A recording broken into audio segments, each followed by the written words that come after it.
In this podcast episode, Suzanne Venker discusses the cultural and societal factors that have shaped modern women's lives, often leaving them feeling stuck and unfulfilled.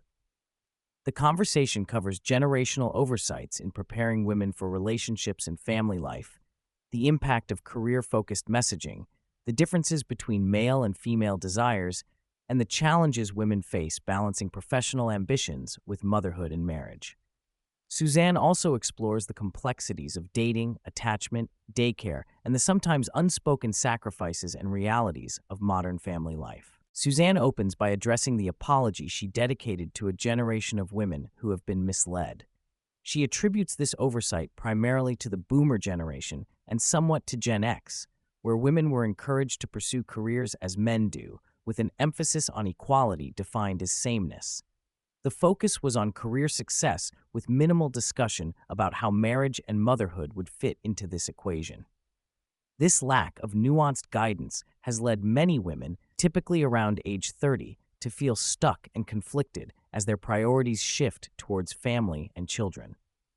The issue stems from cultural messaging that did not acknowledge inherent differences between men and women and promoted an interchangeable life trajectory that hasn't worked for many women in practice. Suzanne explores why it's unpopular to warn women about these challenges.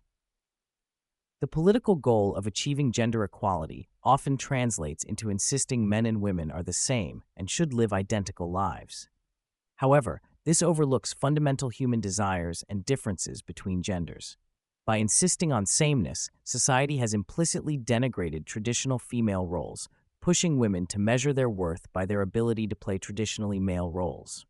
Suzanne critiques this as a form of misogyny that devalues the historically significant roles women held, such as caregiving and nurturing, and frames success primarily through career and financial independence. The conversation delves into the origins of second-wave feminism in the 1970s.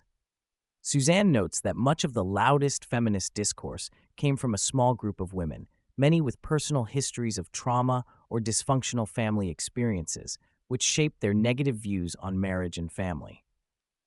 These perspectives were extrapolated to suggest that marriage is universally oppressive, overshadowing the experiences of the majority of women.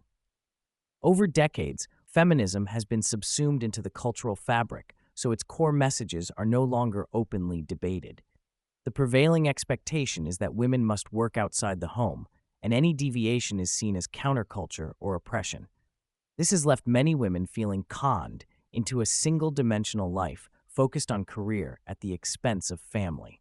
Suzanne highlights three critical decisions women make in their 20s, the first being professional choices. She advocates for women to select careers with future family life in mind, favoring flexibility, part-time potential, or entrepreneurship rather than high-powered jobs demanding constant presence. This foresight can prevent a feeling of being trapped later when family priorities emerge. One major complicating factor is student debt, particularly in the U.S., which forces many women into demanding career paths solely to manage financial burdens. This financial pressure often restricts their future options for staying home or reducing work hours when they want to focus on family. The second pivotal decision relates to relationships and partner selection. Suzanne notes the shift away from traditional advice, such as prioritizing a partner with stable employment and prospects. Many women now take care of themselves financially and may choose partners without solid career footing, hoping these men will eventually stabilize. She points to polls revealing that while a significant majority of Americans believe men should be providers, fewer think the same about women, reflecting deeper instincts about gender roles and vulnerability, especially during motherhood. This relational dynamic often places women in a challenging position, having to financially support both themselves and their families. Suzanne discusses the social stigma and invisibility surrounding traditional motherhood. Although a minority of women are publicly represented as career-driven and family-averse, the majority of women still prioritize family but are often silent about their satisfaction. Society's materialistic values emphasize paid work and status, overshadowing the enormous invisible work of caregiving at home. Women who prioritize family often feel constrained or ostracized for making choices that go against cultural expectations, reinforcing the bigotry of male expectations, where success is implicitly measured by masculine standards. Addressing the myth of good enough motherhood, popularized by some working mothers, Suzanne argues that motherhood demands more than a few hours of focused attention. She contrasts staying at home parenting with working full time, emphasizing the quantity of presence and availability rather than just quality time. The double shift concept arises here, where women juggle professional roles with household and childcare responsibilities, often leading to exhaustion and strained marriages. Suzanne explains that men and women experience and value household tasks differently, which complicates efforts to share chores equally. She elaborates on the biological and emotional differences becoming apparent after children arrive. A mother's desire to nurture and care typically intensifies, while her desire for external work diminishes temporarily. Conversely, fathers often experience increased motivation to provide. This dynamic, often unacknowledged in contemporary gender narratives, shapes relationship structures and expectations. When couples try to maintain a 50-50 equality model in marriage and parenting, conflicts and dissatisfaction frequently arise due to the incompatibility with natural inclinations. Suzanne shares insights from her coaching experience, showing that when women become primary breadwinners, relationships often suffer. Men may feel unneeded and withdraw their investment in the partnership. Traditionally, men have been incentivized by their role as providers, and when this role is diminished or removed, many men lose motivation, leading to resentment and mental health issues. Women, coached to be independent and financially self-reliant, often don't realize the relational consequences until they face marital strain or emotional exhaustion. Suzanne stresses that women's family lives usually provide more enduring happiness and fulfillment than career achievements. However, societal narratives and material pressures focus women's values toward career success and economic status, often at the cost of personal relationships. She notes a paradox where young women are taught that both career and family can coexist fully and simultaneously at high levels, but this has proven impractical for most. Instead, she advises women to center family in their decision-making, allowing career to accommodate those priorities instead of the reverse. Discussing marriage, Suzanne laments the absence of frank education for young women about marriage's realities and importance. Most women are unprepared for how influential marriage will be on their happiness and life direction. She also highlights the taboo around fertility and biological clocks, which remain inadequately addressed in society, even though timing is crucial. Early conversations about partner selection, commitment, and family goals are vital, but often avoided due to cultural discomfort. Suzanne advocates for transparency and purposeful dating. She recommends discussing core values, family goals, childhood experiences, and relationship expectations early, ideally by the third date. This strategy helps weed out incompatible partners and prevents sliding into relationships by inertia. She warns against cohabitation before engagement, as it blurs commitment boundaries and may lead to higher divorce rates by causing couples to slide into marriage rather than decide consciously. Engagement offers a reversible period to assess compatibility while maintaining individual space. For women who have embodied a lean-in or highly ambitious masculine energy, Suzanne recommends cultivating softness and receptivity within relationships. The communication and behavioral skills successful in the workplace often clash with what builds intimacy in marriage.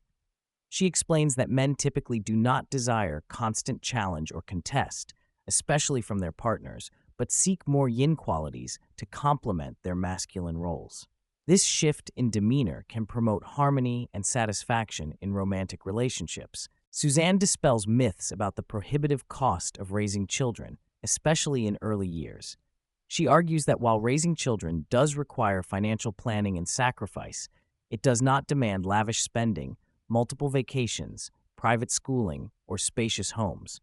Many perceive inflated costs fueled by social media and comparison culture, which distort realistic expectations and deter family formation. She stresses prioritizing financial flexibility and practical decision-making aligned with family goals over status-driven consumption.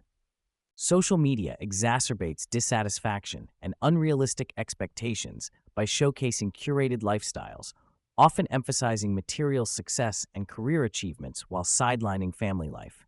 This encourages young women to chase a lifestyle incompatible with family priorities, perpetuating feelings of inadequacy and regret later. Suzanne highlights the importance of distinguishing one's values from what is constantly promoted online. Suzanne critiques the normalization of daycare, emphasizing it as a necessary evil, primarily for families with no alternative. Originally designed for low-income families unable to stay home, daycare has ballooned into a widespread cultural norm without proper acknowledgement of its drawbacks. She outlines the attachment issues, stress, and exhaustion children face in group care environments, particularly in the first 3 years when one-on-one care is critical. She emphasizes that children develop trust and security through consistent, responsive bonding that daycare cannot replicate. To reduce reliance on daycare, Suzanne suggests extending parental leave as long as possible and exploring alternatives such as tag-team parenting between spouses, trading childcare among friends or neighbors, and other creative community solutions. Such arrangements can provide more personalized care and reduce the emotional toll on children and parents alike while maintaining some parental work involvement. The discussion connects the importance of early attachment with long-term emotional well-being and relationship security. Many adults attend therapy to address insecure attachments formed in childhood, often due to parenting deficits. Yet modern pressures and daycare reliance may perpetuate these cycles unknowingly. Suzanne points out that many women struggle to reconcile their desire to heal past attachment injuries with the practical demands that push them into daycare and careers, highlighting the need for early life planning centered on family. Suzanne underscores the importance of building a life based on one's true values rather than cultural expectations or social media portrayals. She urges women to recognize the incomparable satisfaction family can bring, to prepare their lives accordingly, and to resist societal pressures that encourage career-first trajectories.